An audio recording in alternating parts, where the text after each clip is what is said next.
Alright,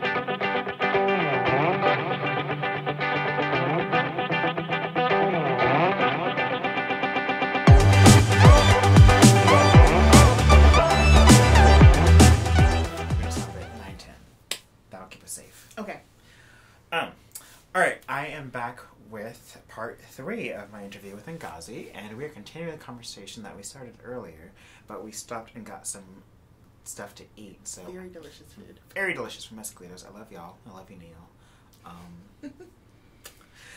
So we were talking about something, politics, black men, before we left. Yes, our dear black men were so lost. So amazing, lost.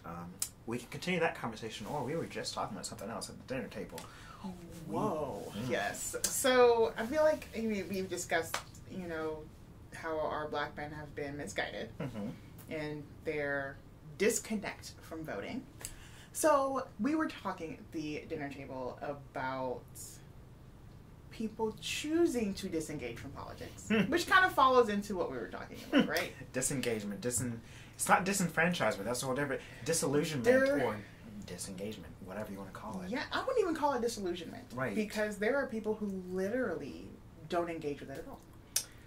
And you know what? I talked about this in one of the episodes on another previous episode. I would love that privilege to not worry about it. It's like, I can't do all that politics stuff. Like, I just can't. Except it affects every aspect of my life. Every aspect. Like I talked about in the previous episodes, like in 2015, it was decided who I could marry because I was assigned male at birth. For us black people in 1967, Loving Day, deciding that interracial marriage was legal. You see where this is going. Right. Hell, my right to vote. Twice. Twice. That's really just skimming the surface. Right. To this day, they're thinking it in this country, and that's what I talked about in the other episode, is like passing the Crown Act, where it's like, let's stop discriminating people based on the hair that comes out of their head. So being able to say that, oh, I don't engage in politics, or I'm going to sit this election out. Man, aren't you lucky? Because I cannot. So lucky. So lucky. But also, it's not just, the older white folks who have always had their rights. No. It's young people who I'm like, baby, do you understand what is at stake here? Clearly not. If they're like, I'm just gonna not be involved, it's like, you don't know that your rights are at stake. Like, this affects you. It affects all of, if you're a U.S. citizen. This affects all of us. If you can vote. And even like this election especially, our democracy is on the line. It is. Like, our democracy as we understand it. Not to say that our democracy is perfect. It is not. There are lots of things that can be fixed. But we currently do live in a country where if you have a problem with the way your government is run, you have a way to address that. Currently, right now, if we allow 45 to continue with a second term, that will be gone. That will be. And he's making little, taps at democracy, trying to see how far he can go. And nobody has popped that man's hand. How emboldened do you think he will be with the second term when he doesn't have to worry about re-election? Pop someone so hard. Like, even in the past week where I heard in the news, he was trying to change how civil servants can be dismissed. And it's like, he was trying to replace career civil servants who serve under whatever president is there because they are there out of duty to their nation, trying to replace them with political appointees. So your honor, your duty, your loyalty is not to your nation. It is to the person who put you here. That is so dangerous. So dangerous. That's not how this is supposed to go.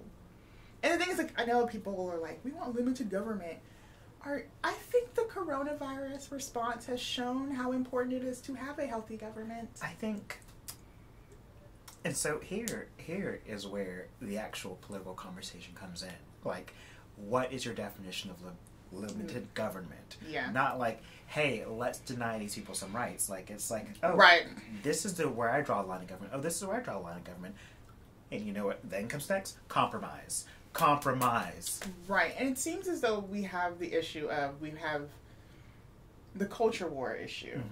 which I feel like people on the left are winning, in that we live in a society now where, like, there are some people who don't like LGBTQ rights, and they don't like Black Lives Matter being out in the streets. But for the most part, you know, this is part of our society now. You know, I love that I can turn on TV and there's going to be at least one person represented that 15 years ago would not have been on TV. And they're represented as a normal thing, right? They're not represented as a joke or as a caricature. They just exist. Right. Like a normal human being. Oh my God, that's crazy. Absolutely crazy. And it's not this huge special episode to reveal what's going... No, they just are part of the cast. Like every other character here. And so the culture war in and of itself is kind of trucking along. Mm-hmm. And then you have the law that is significantly farther behind. Ooh. And people think that what they see on TV represents all the laws that are made. No. No. But it's also people are trying to use the law to reduce what they're seeing on TV. Right. Yes. That's not how it works. I wonder all of the time. Like, all the time, I'm like, how much does your life get affected by the fact that gay people get married? Right. I'm like, how is that affecting dinner on your table? On a day-to-day comings and going basis. It's like, do they stop you at the traffic light? Like, hold on, you gotta stay right here while I perform this wedding for gay people. You can't move. Right. Gay people being able to get married did not disenfranchise your heterosexual marriage. No. We're not taking away, we're adding to the table. I don't understand why people struggle with this. And it's like, no, don't put those seats there. You can't sit with us. It's literally, you can't sit with us. The table is so big. So big. Much room. It's like, you don't even know how big the table is. You won't even notice me here. Right. But, you know what you are going to do? You are going to notice me here because I'm going to sit right here. Right, I'm going to sit right next to you now because you acting out. So I'm going to sit right next to you and be loud. So I'm going to come to your wedding and I'm going to be all like, it's a gay wedding now, even though you're still getting married heterosexually. And it's just like, leave people alone. That's really the biggest thing. Leave people alone to live their life. Like, okay, are you really talking about limited government, or are you talking about, like... Control. Right. Using the limited government as a backdrop, or a cover, in that, I don't like what they're doing over there, so I'm going to intervene. Or you could just mind your own business. So we got a big problem in this country about minding your own business, as we have a whole meme personality dedicated to it called Karen, who cannot fucking mind her own business. Your own. And my thing is, and I mean, I guess this is kind of like what the libertarians believe. I guess. Right. I guess I wouldn't know because of how they interact online, where they only pop out like groundhogs, like every 4 years. Every 4 years. And it's like, libertarians, we exist. I was like, what are you here for? But interestingly enough, I had to do some research because I was like, what is y'all's purpose? They're the third largest party. Yes, they are. Which, okay, fine. Y'all exist. Tell me more about you. And I did some research, and I'm like, it seems as though y'all have not decided on what you believe in. And you know why they can't decide on what they believe in? Because they couldn't come to a consensus, because it's all like, we're all going to do our own thing. I don't know if you read, I can't remember if I posted online. I did read that about the community up in northern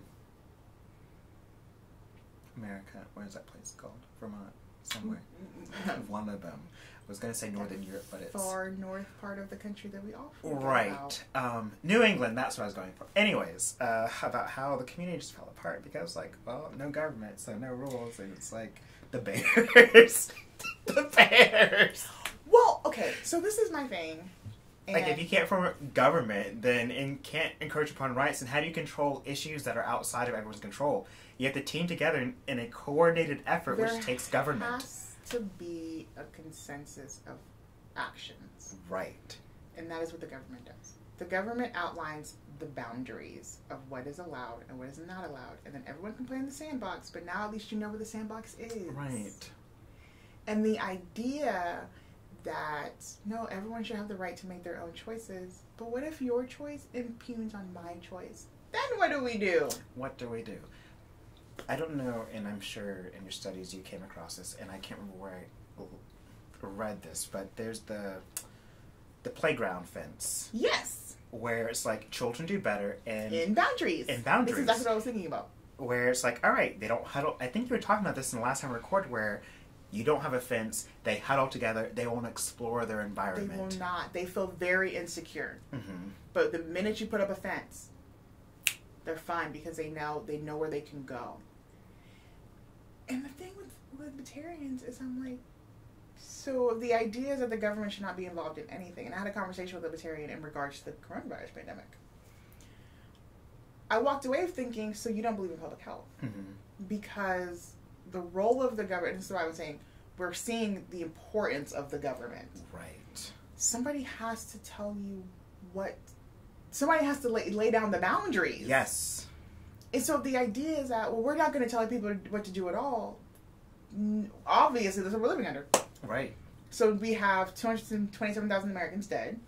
No uniform policy in regards to how to handle this pandemic. So it's spreading like wildfire across the country.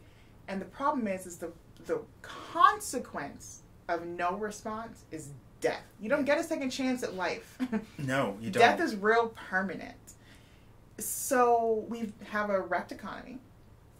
And again, everyone wants to be like, the economy was wrecked because we shut down. No. The economy is wrecked because you didn't do anything. There's no direction. The economy also responds to boundaries. Right. Rules, regulations. In those fact, were taken off. The economy responds best to boundaries because then you know what to expect. These are the rules of the sandbox. All right, here's what we can do. If you really truly care about the economy making money, it's like set rules in place. Set rules. You know how to operate. When you don't, that creates instability in the market. And when we have instability, and this is across the board, when people are insecure in what to do, we see them act in erratic behaviors. Yes. Erratic and self-serving because it's every person for themselves because we don't know what the rules are. I don't know what rules you're operating under. And everyone goes into survival mode. Yes. I'm going to always make sure that I survive. And Right. if my need to survive means that I have to step on you, now we got a problem. And I think we're seeing a lot of this today in society where it's like, and it starts from the top down. There was an abdication of leadership. For sure. And tell you what we're going to do. We're going to pause right there, and we are going to go into a new episode. So stay tuned for part 4. We're going to fill your entire week up. Y'all have so much to talk about this week. May have to come into the OnlyFans for the rest of this. No. You're going to have to pay for the Patreon or whatever that program's called. I don't know. Anyways, stay tuned for part 4.